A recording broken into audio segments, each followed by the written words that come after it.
All right. I have good news and I have bad news. The good news is that we're going to be very short tonight. And the bad news is that in 2 weeks when we meet, we're probably going to be very long. It's something that I can't divide the material up in such a way that I could spread it out over 2 talks. All right, we'll begin with a poem. It is Ozymandias by Shelley. I met a traveler from an antique land who said, 2 vast and trunkless legs of stone stand in the desert. Near them, on the sand, half sunk, a shattered visage lies, whose frown and wrinkled lip and sneer of cold command tell that its sculptor well those passions read, which yet survive, stamped on these lifeless things, the hand that mocked them and the heart that fed. And on the pedestal these words appear, my name is Ozymandias, King of Kings. Look on my works, ye mighty, and despair. Nothing beside remains. Round the decay of that colossal wreck, boundless and bare, the lone and level sands stretch far away. I believe I have seen that head. Literally, I have seen that head. Several years ago, there was a traveling exhibit of the art from the realm of Akhenaten. And in that collection, there were 2 heads. And they were from colossi, because the heads alone were somewhere between 4 and 6 feet, maybe even more tall, just the heads. They were meant to be a matching set of heads, but they were not. They were both of very fine workmanship. One was, as fine a workmanship as the other, so it seemed. But the other one, it was one of the aesthetic experiences of my entire life to see that. I think I stood in front of that head for more than an hour. And I came back to it several times because it was such a marvel as an artistic creation. If you looked at it, you saw an expression on the stone face. And if you moved just a little bit and looked at it again, the expression changed. And there was a myriad of different expressions. And it was just astounding and fascinating and flabbergasting to me that someone could put not only one expression, possible expression to be experienced in a piece of stone like that, but so many. It just blew me away. That is real art. In our tour of the desire world, we are at the 5th region from the bottom. And in a word, it is called the region of art. And when you have something that's that short, it is misleading. It's not bad as a one-liner if we use the word art to mean a broad definition of art, such as not only the stuff in museums, but domestic arts and especially humanities and mechanical arts and things like that. It's all right. However, using fine art and that head of Akhenaten is a good way to come to an understanding of the 5th region of the desire world. This region, as we said the last time we were together, is the region of soul life. And to review in this region, there is only the force of attraction. And the force of attraction that is activated by self-sacrificing, loving giving. The lower three regions of the desire world have both the forces of attraction and repulsion. The fourth region is a region of feeling, and it also has only the force of attraction, but that force of attraction is something like neutral, and it gives out to receive experience. And that reception of experience is called feeling. So that is the region of feeling. Without, so a person can feel without being biased. I don't think it's possible to be completely without bias. It's not the same when we're in the region of soul life as we are now. In this region, what one gives is all sorts of emotion or different types of emotions. Now, to get at what this region is like and what its importance is, we have to review some of the things we've said in the past about the desire world. And in doing that, we'll review the astrology and the color sphere because they're both important. If you remember, the color sphere is a sphere that in its center is completely transparent. It's crystalline. And if you go out at the equator, around the equator are all of the different colors as one blends into the next and so on all the way around. The center is like the region of feeling. It's supposedly crystalline clear. At the equator, the further out you get, the more saturated the color is, so that it is capable of infinite saturation. If you go north of the equator, you get more into the realm of whiteness. There are the three attributes of color in physics. They are hue, which is the different colors, saturation, which is the length of the vectors coming out from that center, and brightness. And the brightness is divided into shades and tints. And the tints are the part above the equator where more and more whiteness and more brightness are brought into them, so that they go from pastels until at the North Pole they're like just pure white light. And the shades are in the lower hemisphere, so that as one goes down, there is more and more darkness until at the South Pole it's like onyx black. It is very dark. Now, the entire desire body is ruled by the moon. And the desire body was begun in evolution for us in human beings during the moon period. And so the moon gave its stamp to the desire body. So the primary quality of the desire body all together is feeling. That's the character of the desire body. So we can see that's one of the primary purposes, maybe the primary purpose. We're not meant to be gray people. We are meant to have all sorts of feeling.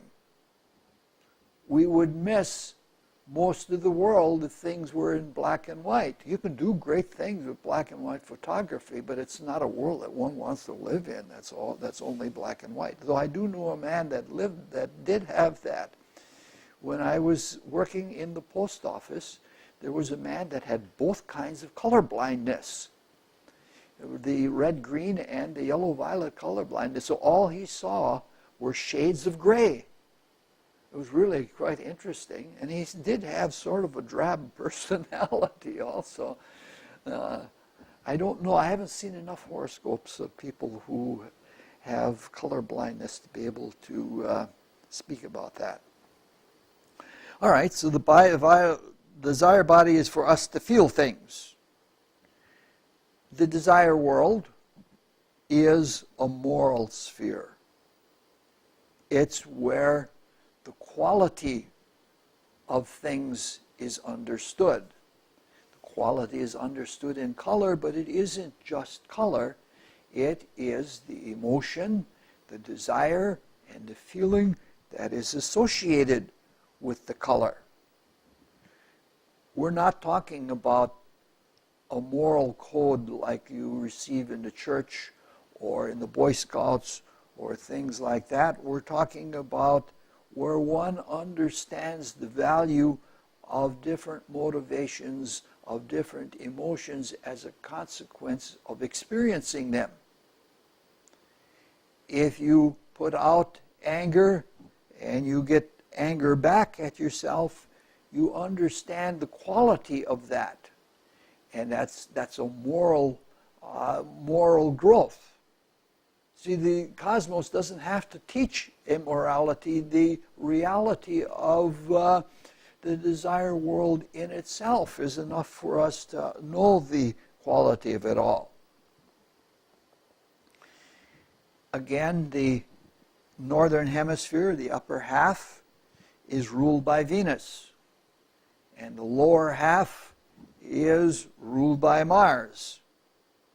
And the force of repulsion is only active in the lower part of the desire world. And that force of repulsion is activated by self-assertion. Mars has two rulerships in astrology. One is in Aries, and the other is in Scorpio. And two of the most primary keywords for Aries, one of them is self-assertion. And for Scorpio, one of them is repulsion. So we can see that what we experience as a consequence of functioning in the lower desire world is astrological in nature, or astrology helps us to understand the character, especially the moral character of all kinds of actions and inactions. In the Venus also has two rulerships. One is in Libra and one is in Taurus. And one of the primary key principles for Libra is self-sacrifice for the other. And one of the primary key principles for Taurus is attraction. So we can see that what sets the forces in motion in the desire world are astrological in nature. Now, when talking about desire, pretty much not necessarily talking about emotion or about feeling, desire is object-oriented. We desire specific objects. When a fox wants a rabbit, it wants that rabbit, the one that it sees, the one that it's chasing. And when the rabbit sees the fox, it doesn't care about all the other foxes. It cares about that one fox which is trying to eat it. So we can see that the bottom, or the southern hemisphere, the color sphere, is very object specific. And specifics are ruled by Saturn. And Saturn is the selfishness, which doesn't necessarily have to be a malefic kind of selfishness, is what is behind the self-assertion. The fox is hungry, and it needs food for itself. So we say that the lower desire world is primarily ruled by Mars, but that its end is Saturnine, to the point where it's completely black. Now we could do the same thing for the higher desire world But let's build toward that by looking at something else first.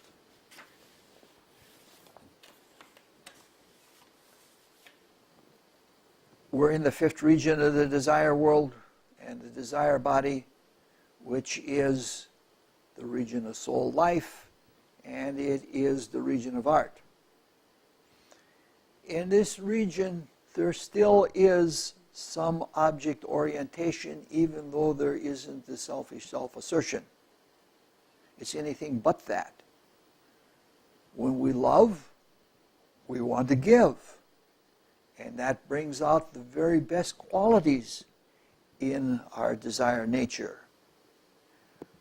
One of the qualities that it brings out is perfection. And perfection is another Venus keywords. And when we care for something, when we love for something, we want to give it the very best. And so we can see that built right into our desire nature. When we are responding to the higher nature, we want to do the right thing. We want to do the perfect thing. It's exactly as Jesus in the Bible says, if your child asks for a boon, you don't give them a stone or you don't give them a serpent. So we see what is the perfective quality of art. It's right within our natures. It is not a discipline. It is something that we learn to develop in and from ourselves for the sake of loving better.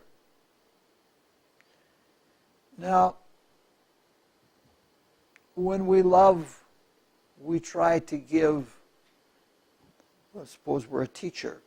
We try to give the best information in the best way possible and at the best time.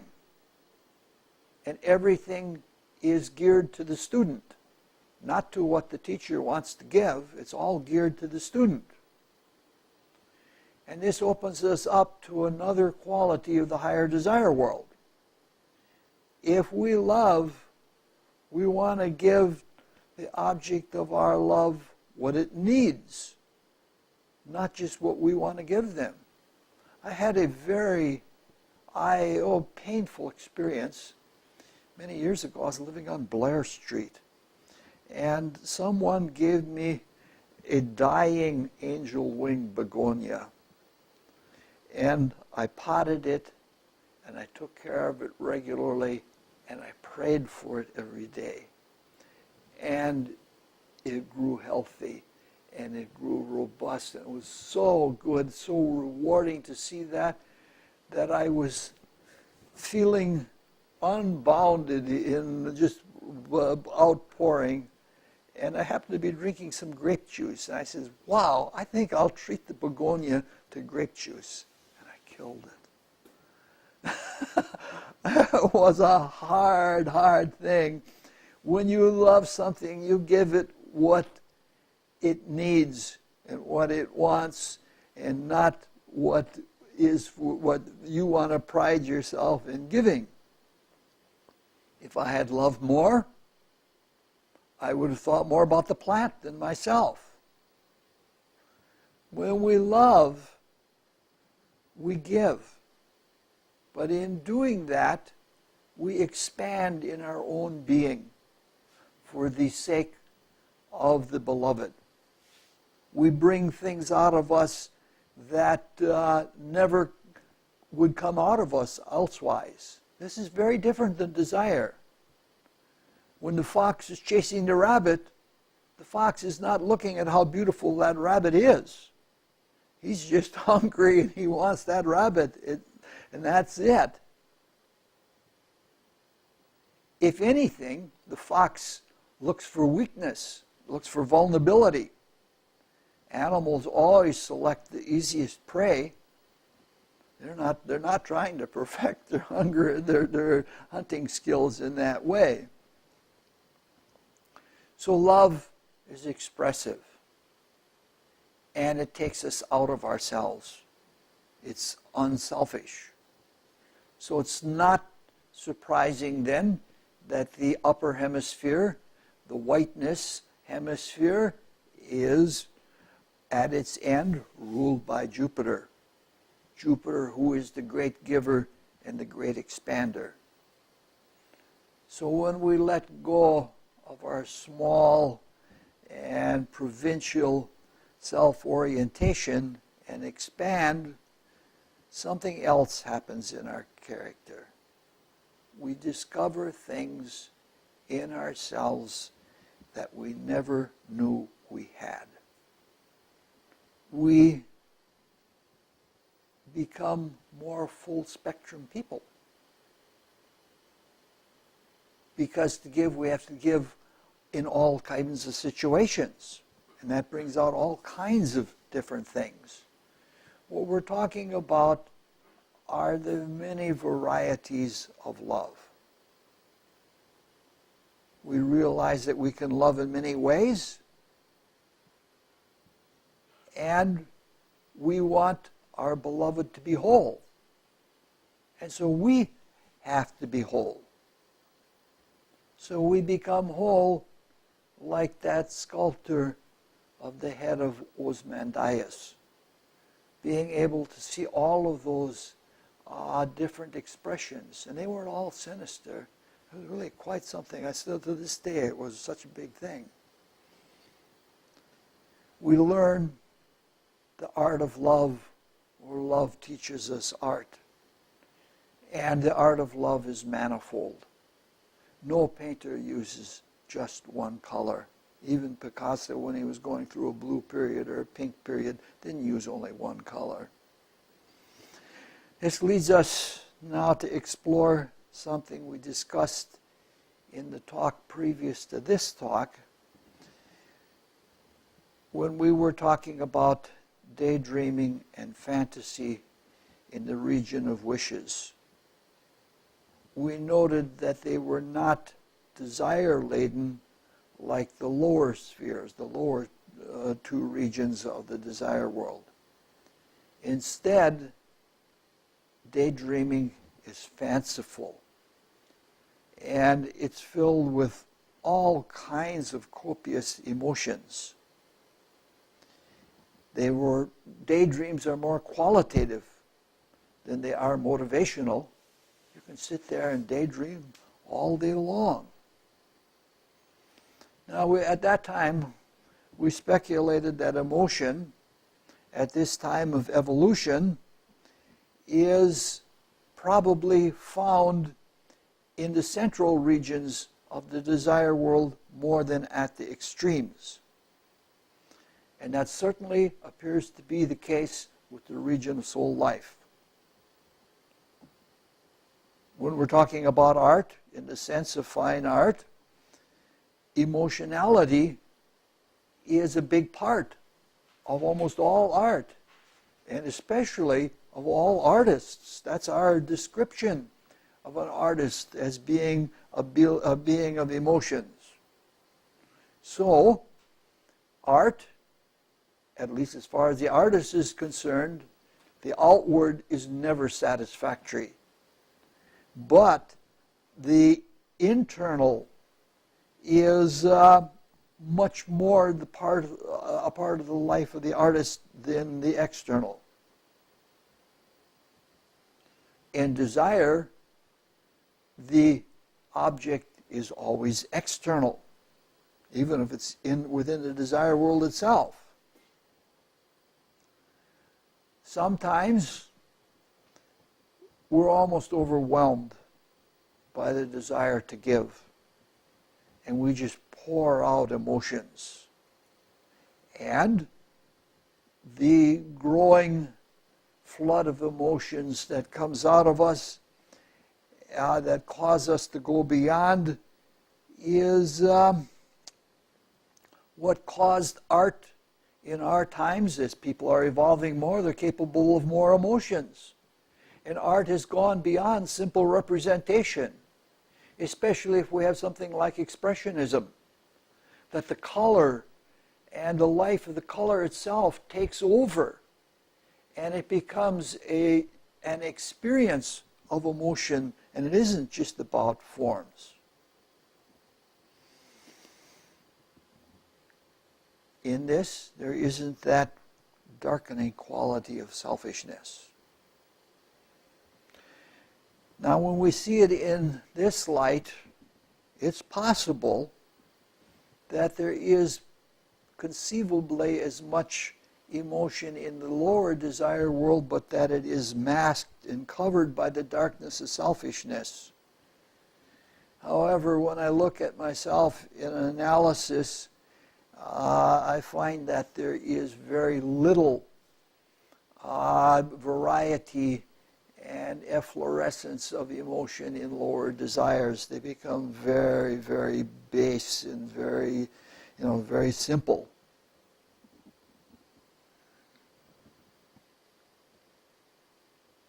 So the tentative hypothesis at this time is that emotion is more in the central regions, the third, fourth, and fifth regions of the desire world, and that desires are more in the lower three regions, and love beyond desire is in the higher regions. So this gives us a little bit different picture. It's not possible to put that into a physics color sphere, but it gives us a little bit better idea. So while we're talking about the color sphere, we have to talk about that. We have to remember that the color sphere, as we are using it, is an analog. It's useful for us to organize and focus our consciousness and understand something of the desire world, but it's an analog and it isn't the reality. It's something that is abstract. And we must be careful to not substitute the abstraction for the reality. The desire world and the desire body are concrete. If we don't keep that distinction in our consciousness, we build all kinds of illusion for ourselves. So if we expect the desire body or the greater desire world, if we could get out far enough from the physical world, from the planet Earth, that we could see the entire desire world, if we expect it to look like the color sphere, we'll be very sadly disappointed. And, reality is so much more, and there are so many things to the desire world that the simple things that we put in the color sphere are just not enough to add up to it. That, we're halfway done already. This is going to take probably less than an hour. There is an organization to the desire world and the desire body, but that organization is not geometric like the color sphere is. It's more in terms of the living principles themselves. We're trying to understand them, but in order to really understand them, we have to live our lives while watching ourselves objectively in the desire world. Dimensionality itself is different in the desire world than the dimensionality of the physical world. So in order to get this sense of how people function in desire and how one desire leads to another or brings up the opposition of another, it's very helpful to study psychology, and it's very helpful to study astrology, as long as we remember that they too are analogs. But they are analogs that are helpful for understanding more of the inner side of things. We must introspect. We must turn inward and see the metamorphosis of our own motivations and our own desires so that we can see them as realities. We can't just focus on the intellectual meaning of desires and emotions and feelings. If that were the case, we wouldn't need the desire world. there is a psychologic, and there is a logic of color, and it's important to study them as much as it is important to understand the physics of color. We'll get back to the color sphere and finish it off in a few minutes. When we're talking about art, we're talking about beauty.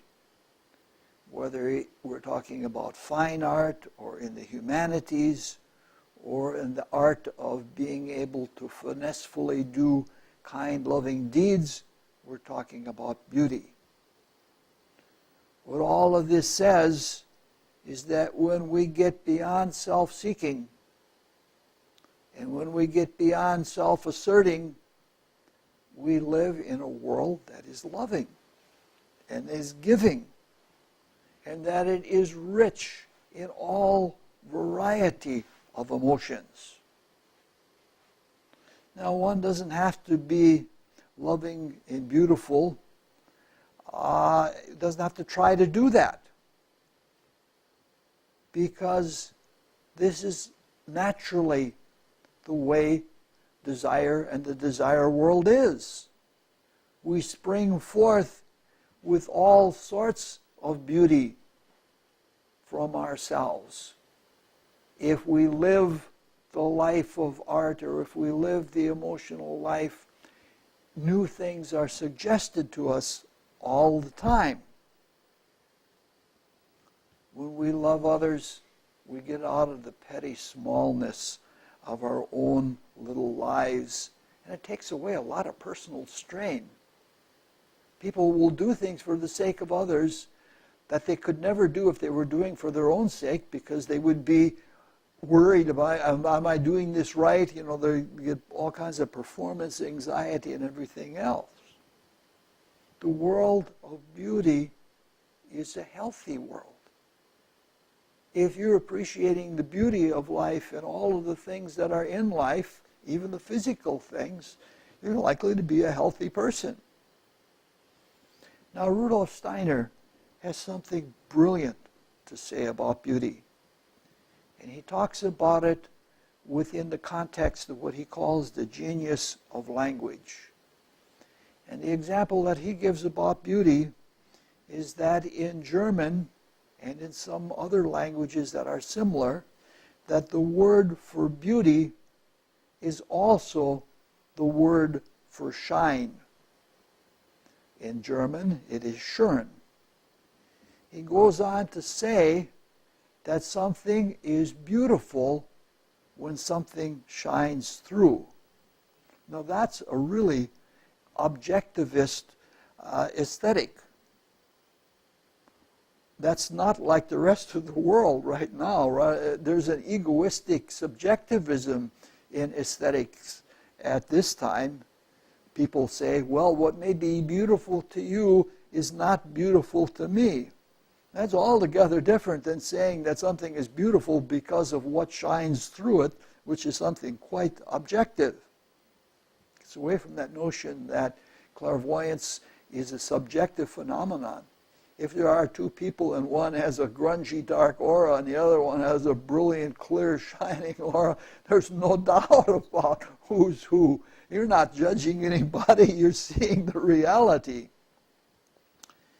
What shines through is the light of the transcendent life spirit. We remember that all of the material worlds, the world of thought, the desire world, and the physical world, are all reflective projections of transcendent spirit. They are vehicles of consciousness and vehicles for bringing new beings to consciousness in the spiritualization of matter. At the same time, they are vehicles for divine glory. So this shouldn't surprise us at all. Love and beauty in the higher desire world are said in the shorthand of astrology to be the love of Venus. Venusian love is specific. it requires someone or something to love. But what we are calling Venusian love is itself a reflective projection. Astrologically speaking, we see that Venus is the lower octave, the lower manifestation of a quality shared in common with its higher octave. And the higher octave of Venus is Uranus. And Uranus is the planet representing life spirit, the planet representing Christ love, and representing altruism. Now the next region up from the region of soul life is the region of soul light. And that is said to be the region of altruism. So our progression through the higher parts of the desire world is a psychological progression that from the love of one being, we begin to be able to see through to a love of all beings. Now this does not mean that the region of soul light has the soul that has the life spirit right in it, or that it is a direct manifestation of it. That's not possible. Transcendental things are universal, and universal things cannot be material. The spirit can enter into, it can interpenetrate, and it can express through its material vehicles, but it can't be them. Something boundless cannot be bounded. It is no longer that it's out of its character. It isn't what it is. So the transcendent spirit does come into its vehicles. This is what our quest is all about. We endeavor to enter into our vehicles more thoroughly and to perfect them so that we can express through them more all of the time. This is very different than a lot of schools of mysticism. We don't try to leave these spheres, we try to come into them more. And in them to do the transmutational work of bringing things from the unknown into being and sharing the same spiritual reality that we are of. So we are becoming co-creators. So what we're saying in this is that when we culture love and beauty, we participate better in the creation and we make the world a better place. We're part of the whole evolutionary creation itself. We want to be co-creators. What we're also saying is that when we culture love and beauty, we not only participate in that, we begin to see through it. And we begin to see more altruistic love. You can't really love someone without seeing through to the humanity that we all share. If you really love someone, you begin to love everyone more. This is a reality. This is the way the structure of the desire world works. Altruism, even if it's only desire world altruism and not life spirit altruism, is a natural next step in the evolutionary creation. Collective consciousness that we used to have, like the animals, where we were all clumped together in one collective spirit, gave way to smaller and smaller divisions, clans and families, and eventually individuals. And when we are individuals and we awaken to our true spiritual nature, it turns around and we voluntarily go the other way. individualism gives way to love of the all and to values in terms of the all rather than personal values. All of this is cosmological. We find it east and west. In Buddhism, we have, what is it called? The Bodhisattva ideal, which is very similar to the ideal of Christian mysticism, where we would be willing to stand back from salvation if it meant that somebody else could receive salvation in no other way but through that. That's the same kind of ideal as the Bodhisattva ideal. So we're on this tour through the desire world, and we're passing toward the higher extreme of Jupiter, and we're doing that through the activity of love. We're moving away from the extreme that is Saturn and the activity of Mars, and we're passing away from self-centered desire. So we have just moved from loving someone to loving anyone and to loving everyone. Not loving everyone all at the same time. That'll come eventually, where we can see all of humanity as one common spirit, but all of humanity as one common spirit is not really easily accessible to us at this time. So, in loving someone, we're now loving anyone and loving everyone. That's the progression that we're all headed toward. And it doesn't have to be that we teach this as some kind of creed. We understand that this is the objective nature of reality. Now, in the direction of Mars and Saturn, there's more tension. And tension is good for some things, but it's not good for love. In a practical sense, that this means that loving is not a matter of exertion. A self-assertion is an exertion. It's more a matter of relaxing and letting go of personal tension, or asking that love flow through us. It's very much like seeing an artist. If you see an artist sketching, it's just amazing. They relax, and spontaneously the curves of the line that they draw are just perfectly right. It's with ease and it's with spontaneity. This is what the higher desire world is like. You don't have to teach somebody to love their children.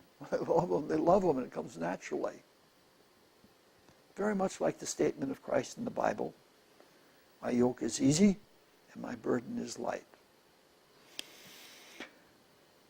All right, now we have to talk about the hard part, which is the reason this talk is so short. We have to talk about something that almost seems to approach impossibility.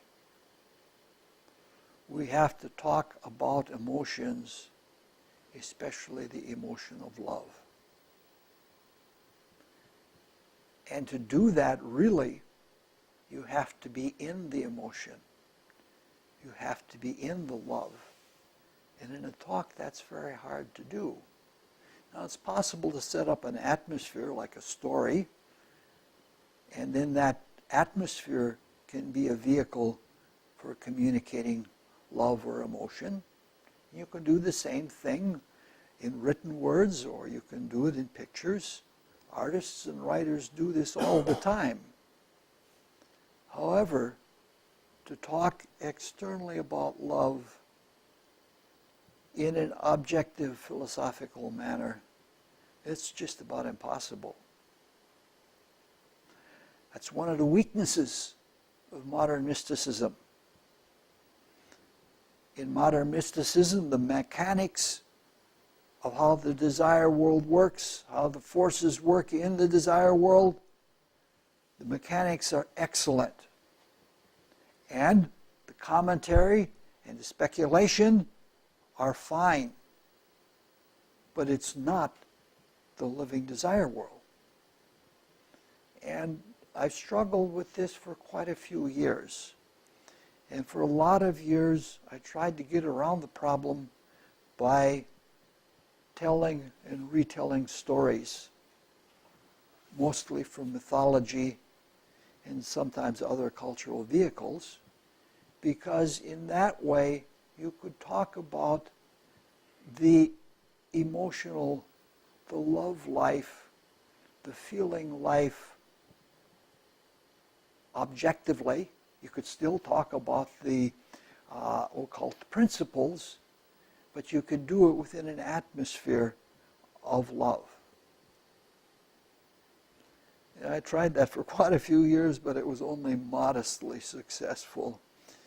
And the times that it was most successful is that when we were all reading a play together and being in the experience in that way. There's internal resistance to this.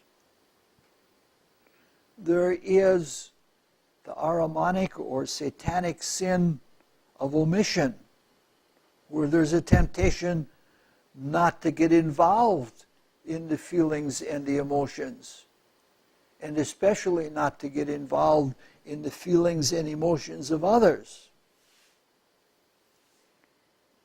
That temptation notwithstanding, the fact is, especially for spiritual aspirants, we do want to know and experience and care about other people's feelings.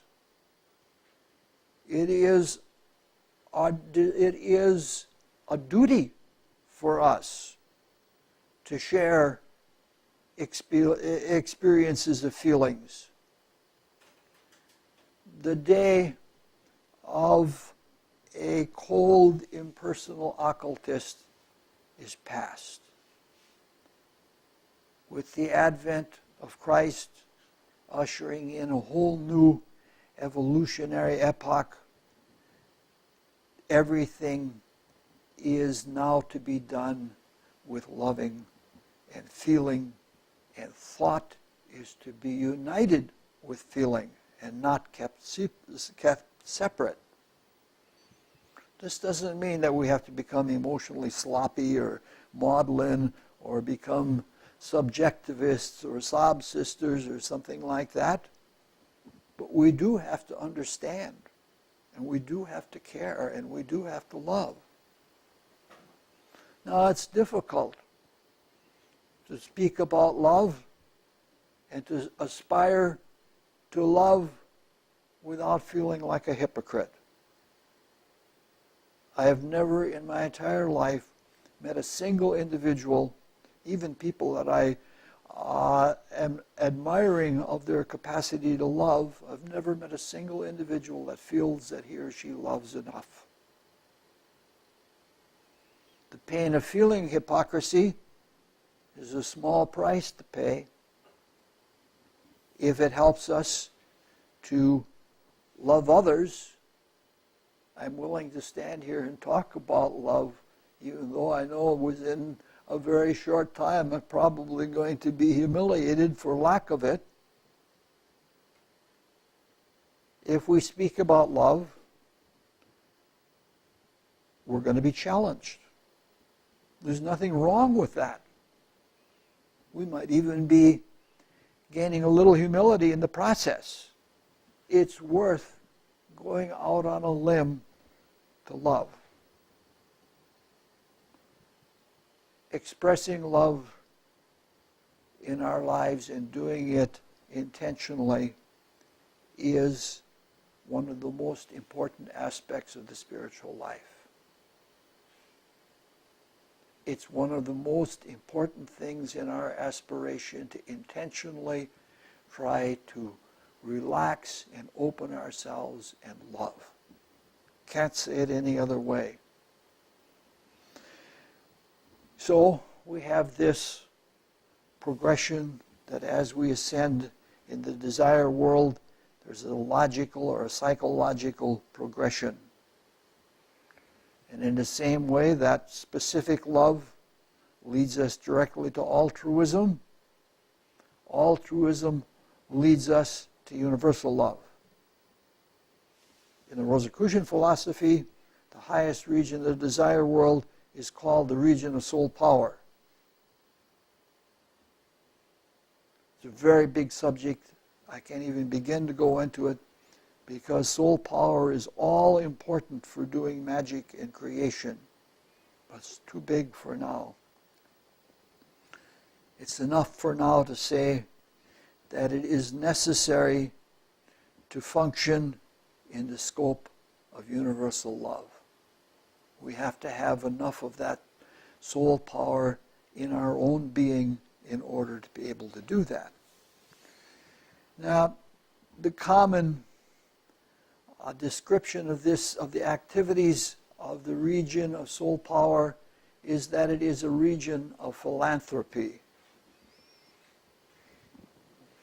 Boy, that really needs clarification, because philanthropy has come to mean giving a lot of money to charities or foundations or things like that, and that isn't what philanthropy really is. There is not a word in the English language other than universal love for the activity of this region.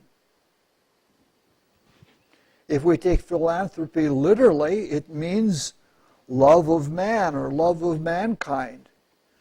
But if that's the case, it means very close to the same thing as altruism. What is really meant is that it is a love of giving to everything and of love of just giving, holding nothing back. We know people who are like that. They have no bound to their love, and it seems to be impossible how much they love. Mother Teresa was like that. She's just didn't seem to be any end to the love that she could give. So, at the bottom of the desire world, there is self-attachment and the taking of things, and that always limits one. And it always makes one a smaller person. When there's attachment, you are hung up. At the top of the world, everything is completely unselfish, and it's all other-oriented. It is all to give. And Venus is together with Jupiter, and they are relaxing. And so this is something, so where there is tension in the lower desire world, sometimes good tension, in the upper desire world, there is relaxation, and there is a complete flow of love. In this, we have to be very careful, because we still do have all of the other desires in us. Because if we associate ourselves with giving and of being great beings, we develop a kind of hubris.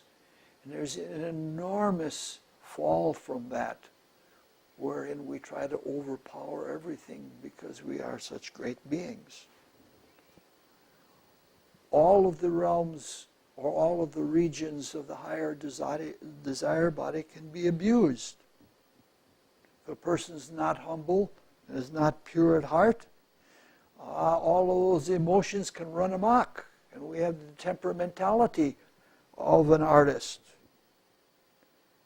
A person can become misguided in personal interactions, and if one isn't purified and if one isn't in control of oneself, there can be uncontrolled and misguided affections and passions. You have to be very careful before aspiring to altruism. One can be dissipant if one tries to be the big man and function in the region of soul power. We can pride ourselves in our largeness. If it's done truly, something else results. We have one last little correction to make to our color sphere, and that is in the upper regions of the desire world as we get toward the pole, things not only become whiter, and not only do they become brighter, but they become, how to say it, it becomes almost like indistinct. And it's almost like if you're looking at a cloud, when you can't tell where the cloud trails off into the blue atmosphere. And if we imagine the color sphere to be like that, that is what the character of the higher desires are like, as much as you can put something that's universal into a simple physical analog. We have 2 more talks on the desire world, and both talks will be very different from what we have done so far about the desire world, and the next one is likely to be long unless I can figure out a way to make it shorter. And that's all I have.